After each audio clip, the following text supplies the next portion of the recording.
Welcome to the Seattle Auxiliary Communications Service Technician License course. My name is Christian, my amateur radio call sign is K7XTN, and I'm one of your instructors.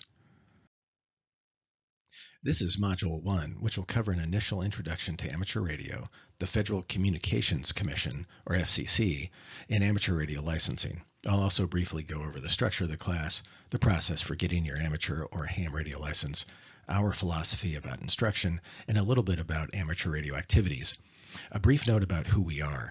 All of your instructors are members of the Seattle Auxiliary Communications Service, or ACS.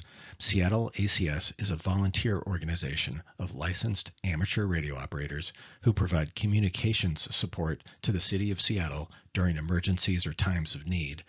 You don't need to be interested in emergency communications and response to take this course, but one of our goals is to improve our community's abilities to respond to disasters and emergencies by increasing the pool of trained, licensed amateur radio operators. The primary goal of this course is to help you obtain your FCC amateur radio license. In order to get your license, you have to pass your technician class exam. We will hold a licensing exam at the end of class on the second day of this 2-day course. The exam is a multiple choice test of 35 items drawn from a total pool of 412 items.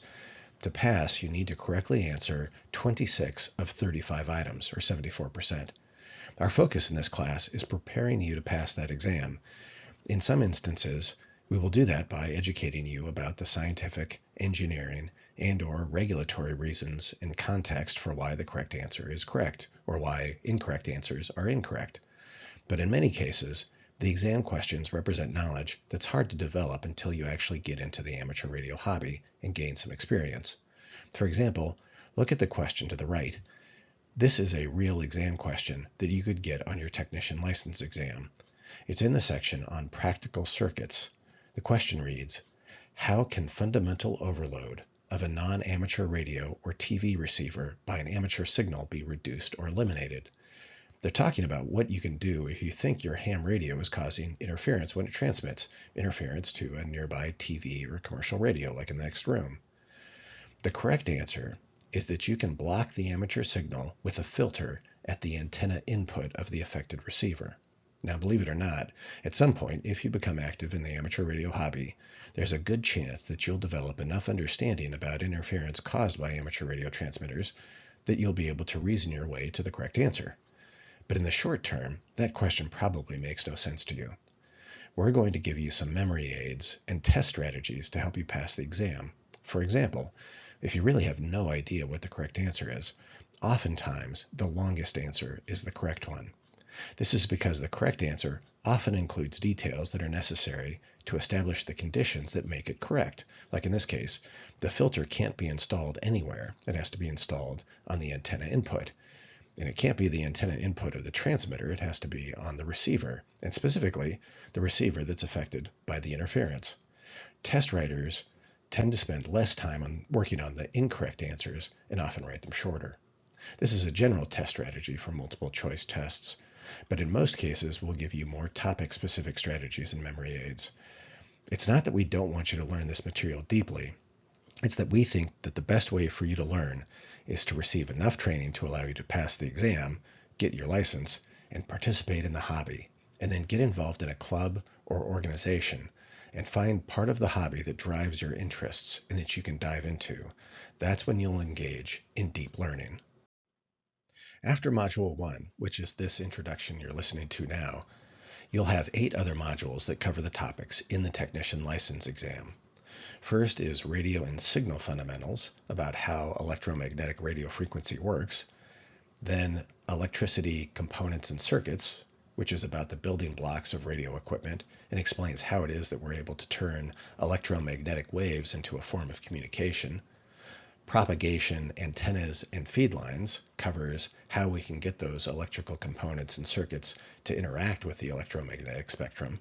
Incidentally, when we're new to amateur radio, we often fixate on the radio transceivers, which seems like the most complicated and important part of the radio operator's arsenal.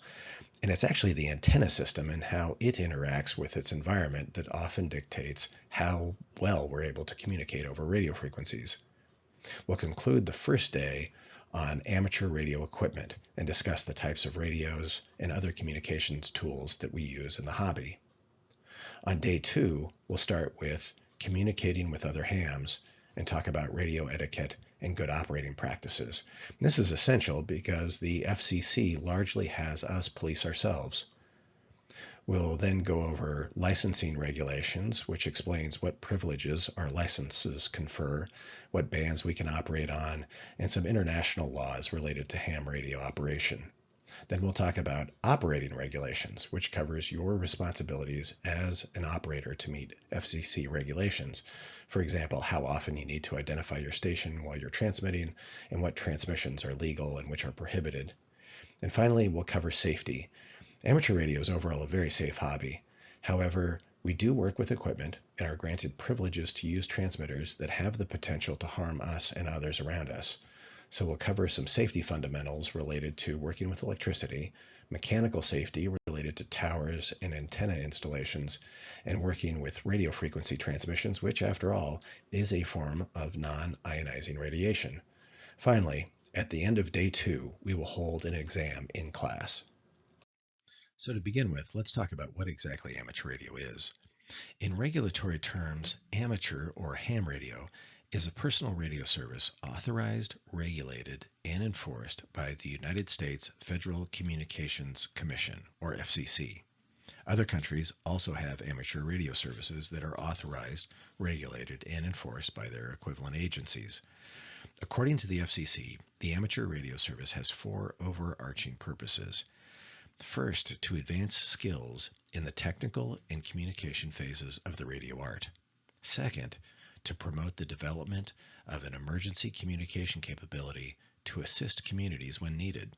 Third, to develop a pool of trained radio operators. And fourth, to promote international goodwill by connecting private citizens and countries around the globe.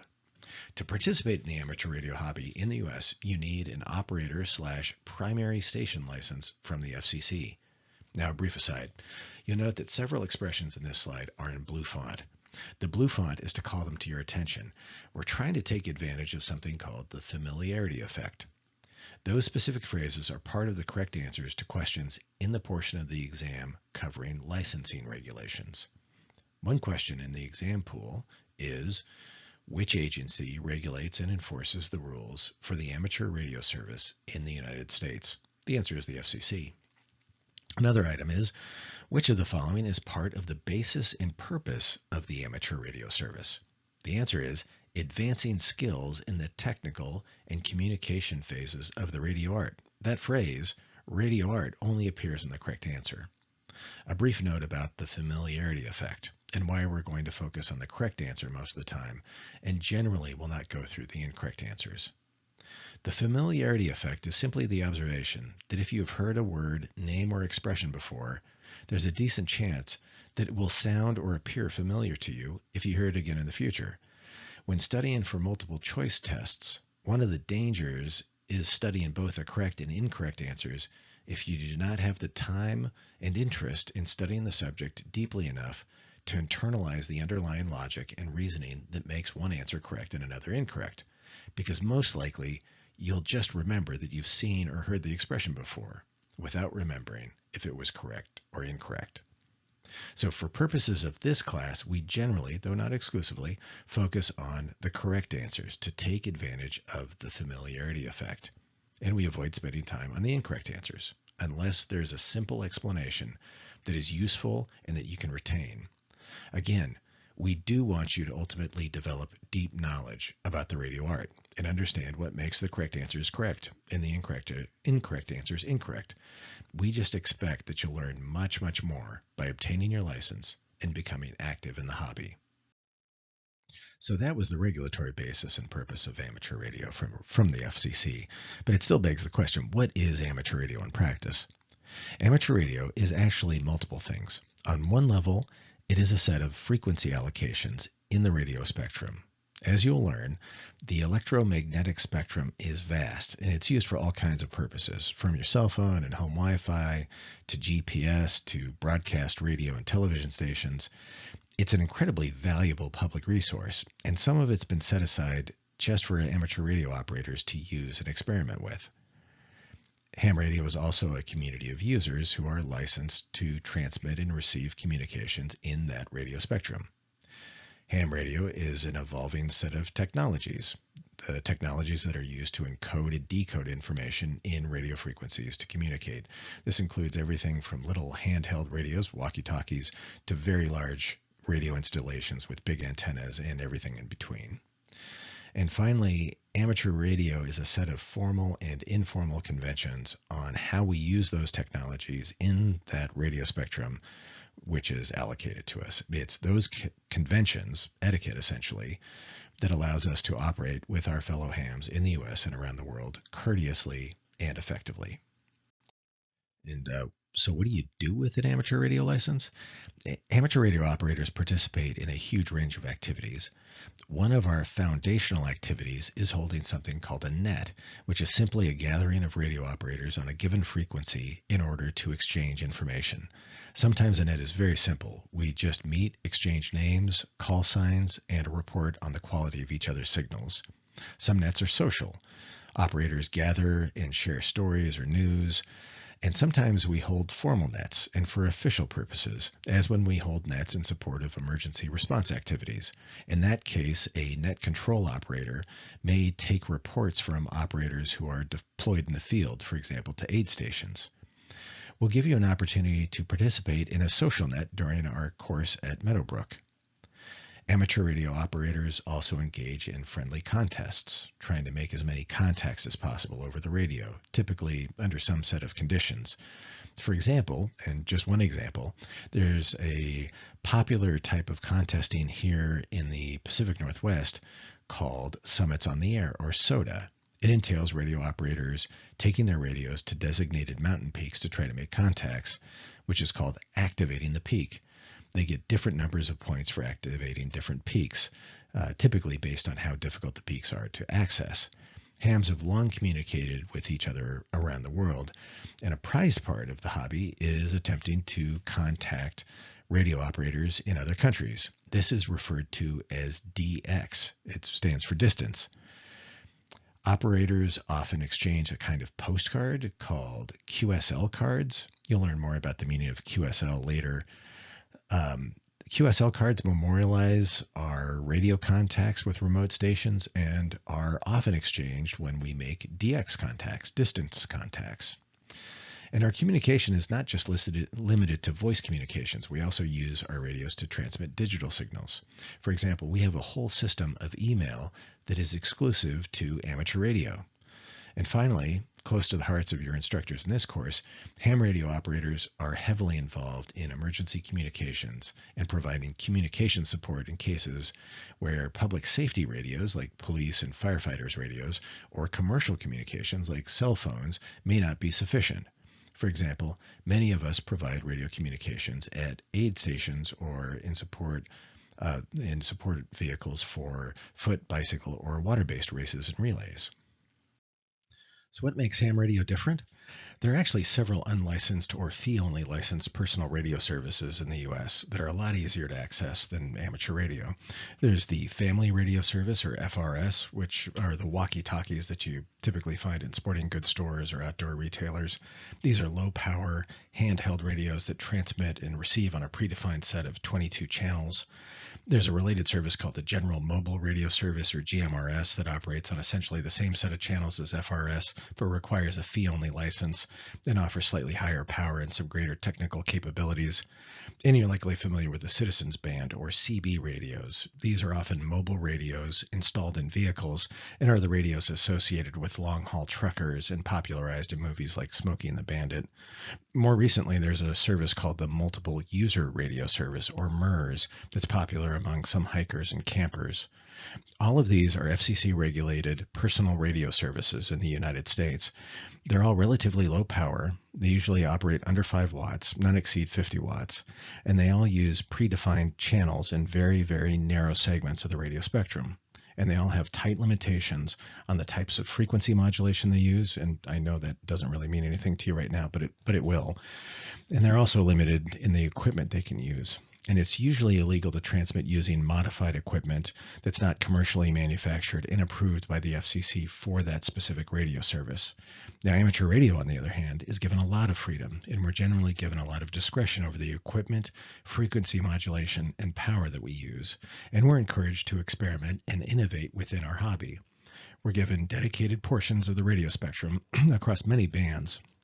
And with a few exceptions, we're not required to adhere to channels.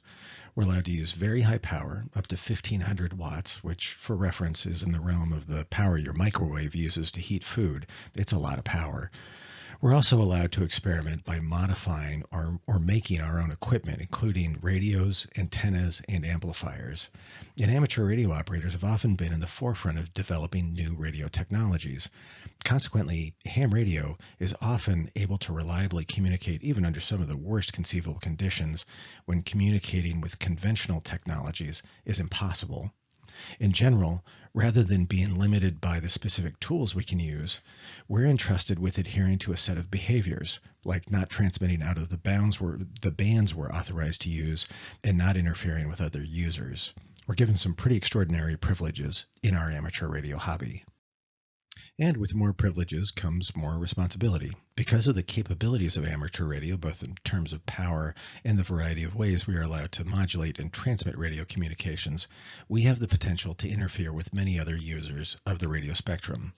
And ham radios, in many cases, have unlimited reach, easily reaching outside of the United States into other national jurisdictions and even into space. The reason that ham radio is licensed and requires passing exams to become licensed is because the FCC needs to ensure that operators are qualified to safely, legally, and appropriately operate their radios. Our goal is to help you pass your exam, but it's also to equip you with the essential information to begin operating as a good citizen of our hobby, safely and without interfering with other users. This class is to prepare you to obtain your technician class license. The technician class is the first of 3 classes of amateur radio licenses currently granted by the FCC. Amateur radio license classes have evolved over time, and you might still encounter someone with a novice class license or an advanced class license. The next level after technician is the general class, and the final level is the amateur extra class license. The general and the amateur extra licenses grant you access to more of the radio spectrum, particularly on the high frequency or HF bands. These are the bands that we use to communicate with other hams around the world. They also give you the ability to become credentialed as a volunteer examiner, which are the hams who proctor the licensing exams. And finally, but not least, by studying to pass the general and amateur extra exams, you can further develop your depth of knowledge in the radio arts. While we're focused in this class on preparing you to pass your technician class license, you'll have the opportunity to also take the general class license exam, and we'll encourage you to give it a try. I'll talk more about that shortly. In terms of what to expect, this is designed as a 2-day course. The first day is Saturday, September 6th. We're asking you to arrive between 8:30 and 9 a.m. at the Meadowbrook Community Center, and we'll gather on a patio to sign everyone in and do some radio demonstrations. The class will run from 9 a.m. when the doors open at the Community Center to 4:30 p.m. We'll have a 30-minute break for lunch, and we'll take short breaks at least every hour. We advise you to bring a sack lunch and snacks. There are restaurants nearby, but 30 minutes will be tight for running out to grab lunch and come back. There are vending machines on site, and we'll bring coffee and donuts. The second day is 2 weeks later, on Saturday, September 20th. On the 20th, we'll ask you to arrive between 9 and 9:30 a.m., and class will run from 9:30 a.m. to approximately 3 p.m. The license exam will start at 3:15 p.m., and we've scheduled more than an hour for the exam, though it should only take you about 30 minutes to take the exam and receive your results. You'll be free to leave once you've received your exam results and signed some paperwork. As I mentioned, you'll have the option of taking the general class exam if you pass the technician. We'll grade your exam on the spot and let you know if you've passed within about 10 minutes of concluding your exam. There's no additional cost for taking the general, and we'll offer it to you if you pass the technician. Like on the 6th, we'll have a 30-minute break for lunch, and we'll take short breaks at least every hour. We'll also set up some tables with radios to demonstrate some of the activities possible with amateur radio, and we'll have brief presentations by representatives of some amateur radio organizations to help you get involved in the hobby. Between now and the second class, you'll need to enroll in 2 registration accounts, one for the FCC and one for hamstudy.org, the online exam platform we use. You need to register for an FCC registration number, or FRN, which is what the FCC uses to track individual license holders in the Federal Universal Licensing System. This is the license tracking system that confirms you have the privileges to operate in the amateur radio spectrum. The FCC used to use Social Security numbers to track license holders, but switched to assigning a dedicated FCC registration number in order to avoid endangering license holders' privacy and personal records. You apply for an FRN on the FCC webpage, see the link here, and the FCC should issue you one quickly. You'll need your FRN to register for an account on a platform called hamstudy.org. We use Hamstudy to administer the amateur radio exams, and it allows us to grade the exams and submit the results online to the FCC, which is much, much faster than traditional written and mailed exams.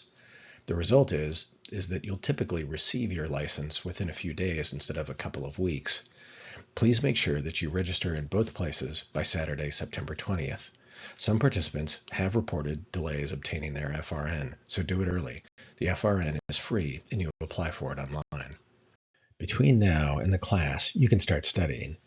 You will have received a participant information sheet with the email that you received that included the link to this presentation. We use a free open source online study guide called hambook.org, and we recommend taking practice exams on hamstudy.org, the exam platform. In particular, we recommend taking practice exams on Hamstudy in what's called study mode. Study mode presents an exam question and gives you the opportunity to try answering it, and then provides the correct answer with a brief explanation about the question and the correct answer. It strikes an excellent balance between educating you, making the information interesting, and keeping the information bite-sized and focused on passing your exam. Finally, take a look at the clubs and organizations that we listed on the participant information sheet and see if there are any that sound of interest. The best way to learn is to get involved in a club or organization immediately after you get your license. Last but not least, as you begin your journey into the amateur radio hobby, you should know what the origin of the term ham radio is. It actually traces its roots back to the heyday of rail travel in the United States, before there was telephone and communication was through Morse code on telegraphs. There was huge demand for skilled telegraphers, and these could be expensive. Railroad superintendents often made do by hiring cheap, unskilled operators. These inefficient railroad telegraphers were ham-fisted and were derisively called hams. This term was carried over into radio when telegraphy made the leap to wireless communications. And like many communities and groups before and since, amateur radio operators appropriated what was originally a pejorative and have turned it into the nickname for our hobby. And that concludes Module 1. If you have any questions, don't hesitate to reach out, and we'll look forward to seeing you on Saturday, March 1st at Meadowbrook Community Center.